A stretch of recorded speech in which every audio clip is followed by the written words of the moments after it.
NEET को लेकर के लगातार विपक्ष केंद्र सरकार को घेर रहा है। तस्वीरें आपको दिखाते हैं तीन मूर्ति के पास की है। यहाँ पर आम आदमी पार्टी सड़क पर उतरी है और नीट परीक्षाओं को रद्द करने की मांग की जा रही है और धरना प्रदर्शन यहाँ किया जा रहा है। आपको बता दें कि आम आदमी पार्टी का जो यूथ और स्टूडेंट विंग है उसकी ओर से ये प्रदर्शन किया जा रहा है। इससे पहले जंतर मंतर पर मंगलवार को आम आदमी पार्टी के तमाम नेता इकट्ठे हुए थे। पूरा विपक्ष जो है वो आवाज़ उठा रहा कह रहा है कि लाखों बच्चों का भविष्य बर्बाद हुआ है। इसको लेकर संजीव ये बताइए आप क्या मांग कर रहे हैं? हम ये कह रहे हैं कि लगातार प्रोटेस्ट हो रहा है।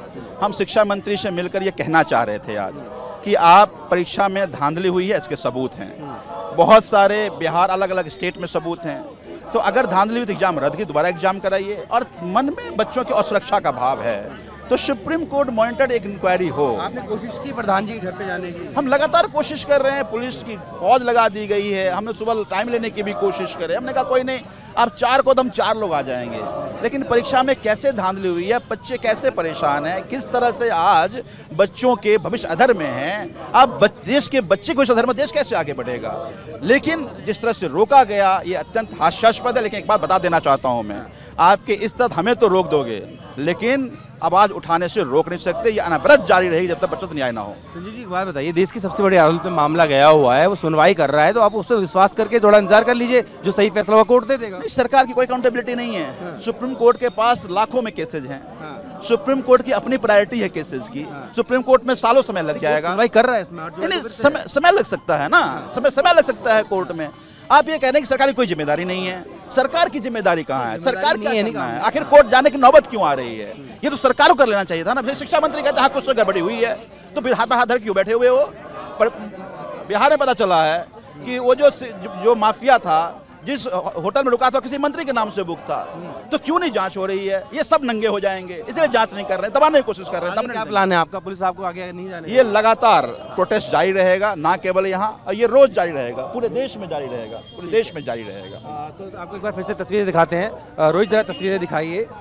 ये देखिए यहाँ पर जो है लगातार प्रदर्शन हो रहा है, पहले दिन से ही जो आवाज़ उठाई जा रही है। देखिए अब यहाँ पर आपको तस्वीरें दिखाएं तो यहाँ पर पुलिस जो हटाने का काम भी यहाँ पर कर रही है, क्योंकि साफ तौर पर प्रदर्शन की इजाज़त नहीं है। और उसको देखते हुए इस तरीके से जब यहाँ पर ये इकट्ठे हुए प्रदर्शनकारी, तो देखिए आपको ये भी दिखा दें कि किस तरीके के सुरक्षा के इंतजाम जो हैं वो यहाँ पर किए गए हैं। और देखिए जब आगे नहीं जाने दिया जा रहा है तो एक बार तस्वीरें दिखाइए Rohit.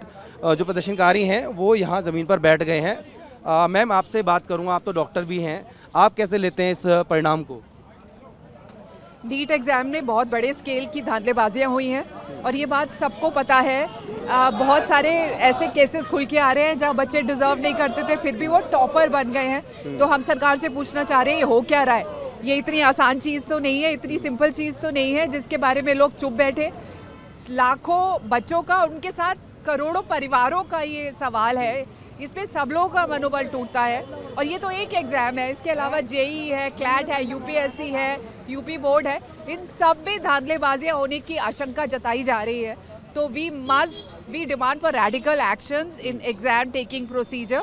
We want Dharmendra Pradhan, honourable minister, to take cognizance, ताकि इस बारे में कोई जस्टिफिकेशन दिया जा सके और इसको रद्द करना चाहिए। फ्रेश एग्ज़ाम होना चाहिए, उसमें इम्प्रूवमेंट होना चाहिए, पूरी प्रणाली को सुधारने की ज़रूरत है। लेकिन जो 1500 स्टूडेंट्स थे जिनको ग्रेस मार्क्स को लेकर था, उनका तो एग्जामिनेशन के लिए बोल ही दिया गया है।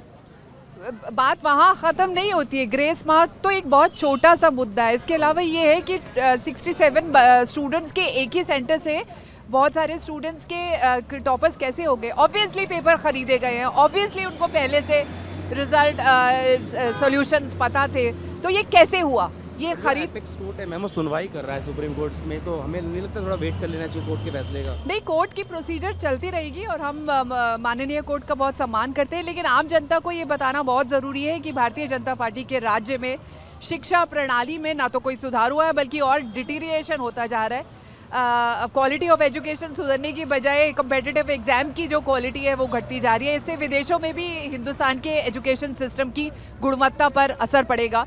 हमारे स्टूडेंट्स को जो पास आउट होंगे उनको आगे नौकरियां नहीं मिलेंगी, क्योंकि सब लोग ये कहेंगे कि तो उन्होंने तो सीटें खरीदी हुई है या इन्होंने पेपर लीक करके पास हुए हैं।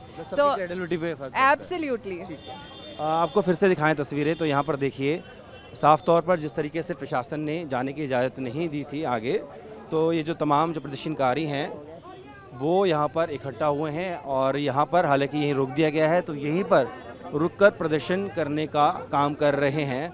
और लेकिन बड़ी बात यह है कि नीट परीक्षा को लेकर के लगातार पूरा विपक्ष जो है वो हमलावर है केंद्र पर, और केंद्रीय शिक्षा मंत्री जो हैं उनका घेराव करने की कोशिश की गई थी इन कार्यकर्ताओं द्वारा, लेकिन उनको आगे नहीं जाने दिया गया।